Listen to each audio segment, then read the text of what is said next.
I am a living man known by the name of that. Sure. So listen, for purposes of communicating with you, I'm going to call you Mr. Martin. I can clearly see that you are a living man because you're talking. Most dead men don't talk. So, Mr. Martin, this is case 231510OT, people of the city of Taylor versus Eric Martin. Today's the date and time set for your motion for return of moped and also a motion to dismiss the cases. This is your motion, sir. Go ahead. Okay, we already know what lane this is. The living man script is the classic setup. He's trying to separate himself from his legal identity like it's a cheat code. And the judge plays it cool, even jokes a little, but you can feel it. This is about to turn into a debate club fantasy inside a real courtroom. Have you read the motion already? Yeah, I've read the motion. I'm just asking you, are you standing on, are you just going to stand on the motion that you filed, which is fine, you can do that. I was giving you the opportunity to make oral argument if you wanted to. Right. Well, just first I want to say on the so-called charge against me, I am entering a special appearance. Okay, that is in no way a general jurisdictional granting appearance. I challenge the jurisdiction of this court. The contract that I have knowingly, willingly, and voluntarily entered into with this court that grants any jurisdictional authority over me as a living man. If there's any such contract with the court, I demand the court present it. I also want to say I'm here by threat and duress. I'm not here willingly. Like I said, threat and duress, the normal. If you don't show up, arrest warrant, etc. Now in response to what to say about the motion. And the reason, first I want to point out the reason I don't like using the word motion, because I know that tradition. I use the word demand because it's based on the Constitution, right? My human rights. So how I've been taught in the law, these are the words I like to use. If I use the word request motion, that's not right, because you request privileges. You demand rights. That's how I've been taught. So that's how I learned. So I just want to say that, I don't want you to take it personal or nothing like that. Hopefully, it just demanded my right. But I want you thinking, hey, I'm the judge here. Who are you to demand? But it's demanding rights. But anyway, so again, it's based on my right to private property, my due process, which is in the due process of the Michigan Constitution. No state law that they are trying to use, have wrote up about it, justifies my Constitution. And to do is try to use state statute, unconstitutional state statute law. But that doesn't justify my private property. Why it didn't justify depriving me of it then, and not continuing to deprive me of it now. I do not need to pay no money for it back from the towing place. And there's no injured party now in the case. I want to mention that too. So the plaintiff has no standing against these so-called criminal charges. There's no standing because there's no injured party. And I have a U.S. Supreme Court case on that, so I'll move to dismiss the case on that. Standing is a necessary, this is word for word U.S. Supreme Court case called Ramey's versus Byrd. Standing is a necessary component of subject matter jurisdiction. Then we go to another case. The requirement of standing, however, has a core component derived directly from the Constitution. A plaintiff must allege personal injury barely traceable to the defendant's allegedly unlawful conduct. I can't think of nothing else to say now. I reserve anything else to say, though, if anyone else has something to say. Listen to what he's doing. He's not answering the charge. He's trying to erase the court's authority with word tricks. Contract, demand, no injured party. That sounds powerful on the internet, but in court, criminal cases don't require a personal victim standing up and suing you. The government brings the case because the alleged harm is public safety. If there's any dispute that it's not my private property, I'd like to hear that. And that's it for now. All right. Mr. Greco. Yes, addressing each of the requests here, which I believe are a motion to dismiss the charges and the return of property or wrongfully impounded moped. Your Honor, the defendant has been charged with driving while license suspended, revoked, or denied upon information and belief. And looking at the record, it looks like it's revoked. He was operating a moped June 11th, 2023 in the city of Taylor. When he was pulled over by the officer, he was unable to produce a license that he had, or if you are under a certain age, but up to a certain age, I believe it's 15 or above, you can get, if you don't have a driver's license, a special moped driving permit. But the charge is appropriate, and therefore the motion to dismiss with respect to the charge should be denied. Number two, with respect to the impound, here we have a driver who's not able to operate what is classified as a motor vehicle under the motor vehicle code, this moped, and it's on the side of the road. We can't keep it there. He can't take it. He can't drive it. For safekeeping more than anything else, it gets impounded. At that point in time, Mr. Martin is able to go get the moped if he wants. Yes, he has to pay for it because it has to get taken into custody because we can't just leave it on the side of the road. So we request. This is the part people ignore. The moped didn't get stolen. It got impounded because he can't legally operate it, and the city can't just leave it sitting on the roadside. Towing isn't a conspiracy. Tow yards cost money, storage costs money, and somebody has to secure the property. That the motions be denied in their entirety. I have something to say in response to that. Sure. I wasn't required to have any license, as I pointed out in my demand for dismissal of the case, because as the federal statute I've mentioned, first let me mention the state statute. It defines a motor vehicle as one just mechanically drawn. The Michigan state statute is unconstitutional, and the definition is not complete because as the federal statute I cited, made by Congress, 18 U.S.C. 31 subsection 6 and 10, makes it clear the definition of motor vehicle by the federal statute is one mechanically drawn and used to passenger property for profit, which I was not doing. They do not have evidence that I was doing that. Because as the U.S. Supreme Court said in the cases I cited, that the people have a right to travel. This is a long recognized right. Constitution under the Due Process Clause, the right to life, liberty, or property. That's one of the liberties we are entitled to. A right, not a privilege we need to request the DMV for as a book lawsuit to make changes because of this. So cops stop relying on this and people stop being harassed exercising our right to travel. No state shall convert a liberty into a privilege, license it, and charge a fee therefor. Murdoch versus Pennsylvania, I write in this case also, but this is what's going on with the state statute. See, they're assuming everyone's driving a motor vehicle or not. See, there's a difference between a motor vehicle, which is just one used commercially for profit, such as a DoorDash driver, a taxi driver. That's when you're technically driving a motor vehicle. When you're not doing it for profit, which is what I was doing, going to Walmart or Joyride, whatever I want to do, go to work, that's not for profit.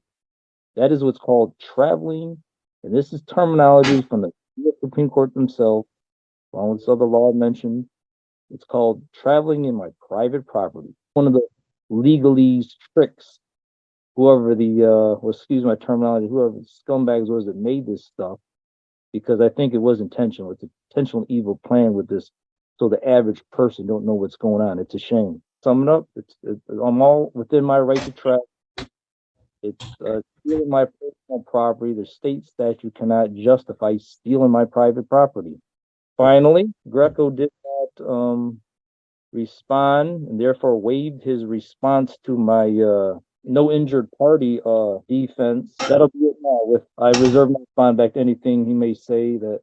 And here comes the spiral. Right to travel turns into insults and accusations. That's the self-sabotage moment. Even if you had a point, calling everyone corrupt and evil doesn't strengthen your argument. It just shows the judge you're not here to follow rules. You're here to fight reality. haven't said already. I've heard from both parties. Mr. Greco, was there anything further? No. So, Mr. Martin, through your oral argument and written briefs, you've raised a couple of issues. So let me address those seemingly in the order in which you raised them. Now, you argue that this court lacks jurisdiction over you. The question of whether a court has personal jurisdiction over a party is a question of law. And that can be stated in Poindexter versus Poindexter, and that's 234 Mishap 316, 1999. Typically, a plaintiff bears the burden of establishing jurisdiction over a defendant. However, a plaintiff here, the prosecution, only needs to make a prima facie showing of jurisdiction in order to defeat any motion to dismiss based on a motion to dismiss for lack of jurisdiction. Before a court can obligate a party to comply with its orders or proceed to trial or do any of these proceedings, the court must have personal jurisdiction over a party. I think we all agree that that's true. Jurisdiction over a person may be established a couple of ways: by way of general personal jurisdiction or specific or limited personal jurisdiction. So exercise of general jurisdiction is possible anytime that the defendant comes in contact with the forum state or the forum city or the forum body of government in such a way that the nature and quality are to enable a court to adjudicate any action against the defendant, even when the claim at issue does not arise out of contracts with the forum. Here, basically, it states that the existence of any of the following relationships between an individual and the state shall constitute a sufficient basis of jurisdiction to enable the courts of record of the state to exercise general personal jurisdiction over the individual or his representative, and to enable such courts to render personal judgments against the individual or representative. They point to three things specifically that I want to raise. One, presence in the governmental unit or city at the time when process is served, domicile in the city, and consent. In the present case, Mr. Martin was physically within the boundaries of the city of Taylor at the time of the alleged criminal activity, when he was served with the ticket. Second, Mr. Martin is also domiciled in the city of Taylor, which means he lives in the city of Taylor. The city of Taylor has ordinances regarding basically everything that the state does, and one of those is that you have to drive with a license. So I do find that there is personal jurisdiction over you. You availed yourself of the use of the streets here in Taylor. You live in Taylor and you were served in Taylor. Therefore, you fall under the jurisdiction of the Taylor court here, which is the 23rd District Court. As for standing is a legal term which basically determines whether a party can bring a lawsuit or has a right to do so. Standing is not about the issues. It's about who is bringing the lawsuit and whether they have a legal right to sue. So if you are suing your government, if you have no damage, if you have no harm done to you, why are you bringing a lawsuit? Here, this isn't about harm. This isn't about a civil suit. This isn't for some violation of rights. This isn't a claim for money damages because you weren't allowed to live where you want to live or marry who you want to marry or some other form of federal type of a situation that's a constitutional based or a tort based thing.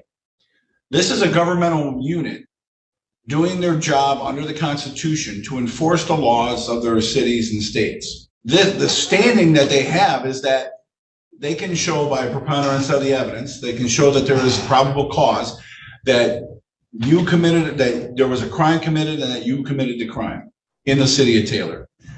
That's all they need for standing. That's all they need is that, and along with personal jurisdiction. We've already established that there's personal jurisdiction. So as to your standing argument, there is no standing argument. As for abandoning the vehicle or impounding the vehicle, under Michigan Compiled Law 257.252A about abandoned vehicles, it specifically states a person shall not abandon a vehicle in this state. So if you are arrested or you are using something as the instrumentality for committing a crime, you have a right to a trial, but that evidence has to be preserved and they can't just leave vehicles laying around on the side of the road. It's for the protection of the evidence, and it's also for a protection for you because you can't just leave it on the side of the road, because I know it's hard to steal a car. But if a moped, someone could just pull up, throw it in the back of their pickup truck, and now you're without a moped. Then you might have a lawsuit against the city for not doing their job of having it impounded and protecting your vehicle, protecting your moped. That's why it's taken Your moped is in safekeeping, and that's what they're supposed to do. So under the abandoned vehicle statute, they do have a right to do that when there's a crime committed. So now that brings us to our last point about the fact that you think that there's an underlying reason why this should just be dismissed outright. Just a general dismissal, because you have a right to travel. You do have a right to travel. Matter of fact, the right to travel is a fundamental right. And we can freely use the roads, since why? Well, they're funded by tax dollars. However, the privilege to drive a vehicle can be conditionally granted even, based upon being licensed, based on following the laws that are set forth by the government. Driving is a privilege that a state can prohibit if they consider it. You do not have a constitutional right to drive a vehicle. You have a right, you can walk your happy self all over the state. You can Forrest Gump that thing all the way from one end of the country to the other. You can go ahead and jog your way back and then back again. You can't drive a vehicle if you don't have a license.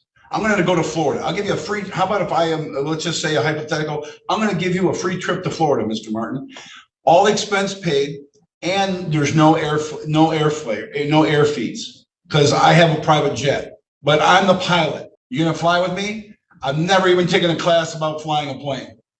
Don't even have a pilot's license. But you know what? I got a right to travel. I'll fly a plane if I want to. Does that make any sense? No. Why? Because planes can crash and kill people. Planes can crash and kill people. Cars can kill people. We want to make sure people are licensed to drive vehicles. Why? Because you're interacting with other vehicles that weigh thousands of pounds that are moving at rates of speed 30 miles an hour and higher. There's literally a National Traffic Safety Administration. Why? Because it's a dangerous situation. Yes, we need it, and yes, it's necessary. But because of that, the driving privilege can be revoked.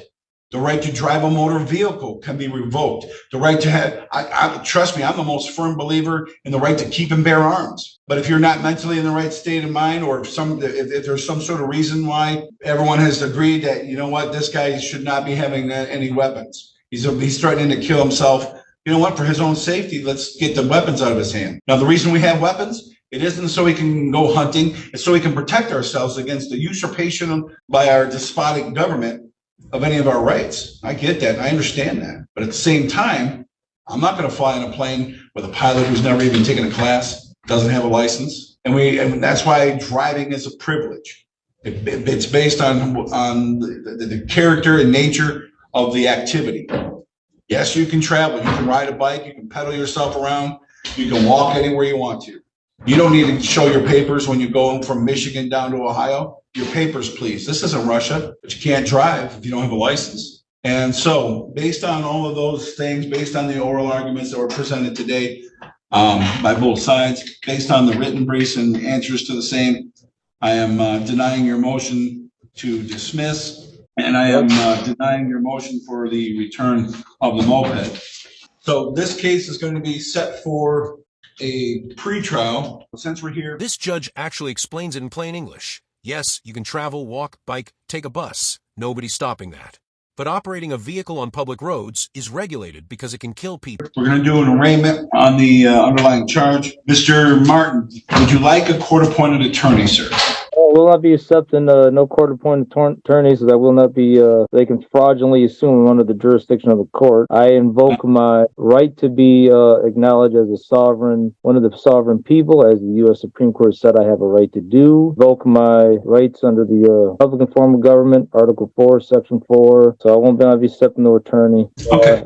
So you do have the right to remain silent. Anything you say can and will be used against you at trial.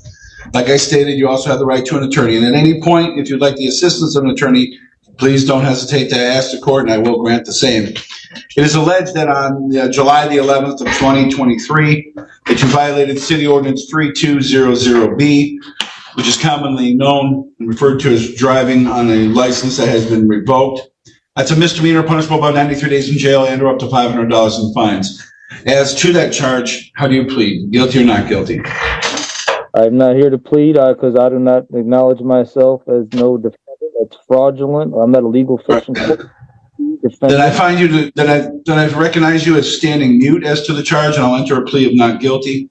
Okay. And we're Well, going to set this. so Listen, we're not. Okay. have you entered a legal determination that I am not guilty of the charges?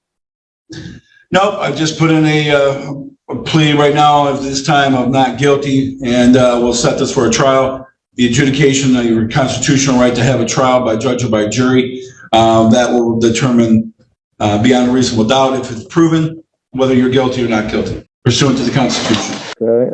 I still have some things to say in response to what you said today. Yeah, so I have some responses in response to what you said today, such as, is it okay if I say it now? Your response to What you said today, after we made the argument with some things, I still have some things to say in response to that. you're saying you would like to make a response to the ruling I made with regard to your two motions? Yeah. There's no response to be made to it. I mean, if you'd like to make a record, you're more than welcome to file any motions that you'd like under the court rules. But that was merely my ruling as to two motions that were in front of me: the motion for return of the moped and the motion to dismiss.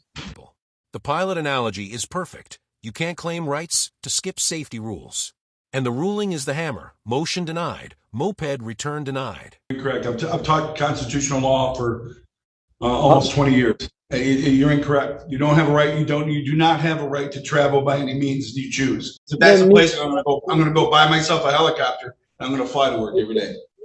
No license, helicopter, and then I'll just call myself a Uber helicopter. I'm sure everybody would like to show up at the parties in a helicopter. You can't do it. You have to have a license to drive because it's a dangerous activity. You can walk anywhere you want to. You do. I agree. You have a right to travel, but it's not by any means you choose. Obviously, the right to travel means it doesn't matter how a human cannot dictate. You can't. Sir, I have other cases to get to. So I'm not trying to cut you off, but if you want to file a motion for reconsideration, you're more than welcome to do so. You are coming somewhat short because I still want to talk. I have the First Amendment right to speak, and I will continue. You do have a First Amendment. Again, there you go again. A First Amendment right. A First Amendment right to speak doesn't mean you have a First Amendment right to speak. It means that you have a First Amendment right not to have the government interfere with your right to speak. That means that if you want to go stand on someone's sidewalk and give a speech or hold a sign, you can do that. The government can't stop you from doing that. But if you want to walk around naked, the government can stop you from doing that, even if you call it free speech. Why? Because it's indecent. Well, there's rules to everything. Everyone says, well, I have a right to say what I want to. No, you don't. Not in a private situation. So, like, if you're at someone's house and you're talking about whatever, there's like, hey, stop that, and you're like, well, I have a right to say what I want to. No, you don't. Not against private citizens. So everyone just misuses and throws that word out so quick that they don't even know what they're talking about. It's kind of like right to travel. But anyway, if you have a motion for reconsideration, the court will review that and set that for a hearing. But I've made my determination today with regard to your motions. Okay. I'm also going to make, because you made your determination, which is unfair, unconstitutional, I'm going to make a motion. Now watch the pattern. He refuses to plead, refuses counsel, keeps talking. So the court enters a not guilty plea and moves forward anyway. That's the harsh truth. You can protest all day, but procedure still wins. To disqualify you, but then, therefore, if you're going to deny that too, I request you send it to the state court administrative office that you're supposed to do under the court rule. That you showed your bias by denying my constitutional rights, which you both uphold, such as denying my right to travel, my right to my private property by using, the state can make money off me and use their state statutes to my constitutional rights. I don't think so. That's not true. And they cannot charge money for my private property. No state law, you should know that. They cannot use that as a reason to violate my constitutional rights and charge money for my private property. No, that is criminal stealing, larceny. It's violating my constitutional rights. You're supposed to be upholding my rights as you took also, not violating it, working, conspiring with the state, making money, and that's all it is. It's like a RICO thing going on. You prosecute you office. All right, so sir, so you made the same argument several times, and I do note that for the record. Your objections are noted, but then again, so my response to that is I'm not changing my ruling with regard to the motion to dismiss or the motion for return of the moped. There are other options that you have available. If you think you need to file a motion to disqualify, please file the motion and we'll set it for a hearing. I make sure that everybody follows the same rules and how things go. And just because someone gets ruled against at a motion hearing, we don't just keep talking about it until the judge changes his mind. That's not how it works. There's procedures in place, and I'm just making sure that all of your constitutional rights are been afforded to you. So you have several options of how you can proceed, but right now this case has already been heard and decided, and we're going to be moving. The court's going to be moving on to other cases that need to be taken care of. Thing is, okay, I'm going to correct you. That's not totally correct what you said. It ain't just I just keep talking and not repeating myself. When you say things, you're saying something new that I haven't had a chance to say or respond to before you say it. There isn't a response, sir. It's my ruling. It's not a response. There's no response necessary. That's my due process right to respond. What do you mean?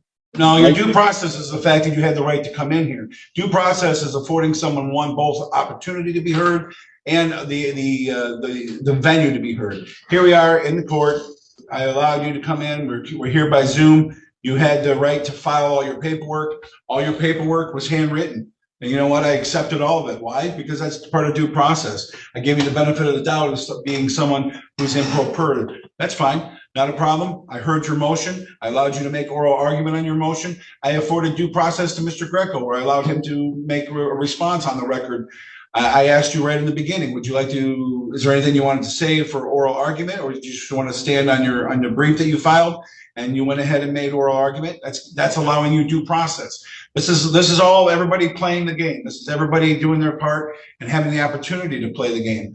And that's what I afforded every single individual. I take offense if there's to any comment that you state that I'm trying to railroad you or any kind of thing, because you know what? The Constitution is the most important thing to me. The Constitution is what gives every one of us freedom. Constitution is when I get woke up in the middle of the night to sign a search warrant. God bless them. God bless them. Thank you for waking me up in the middle of the night to sign a search warrant. You want to know why? Because that's the Constitution breathing.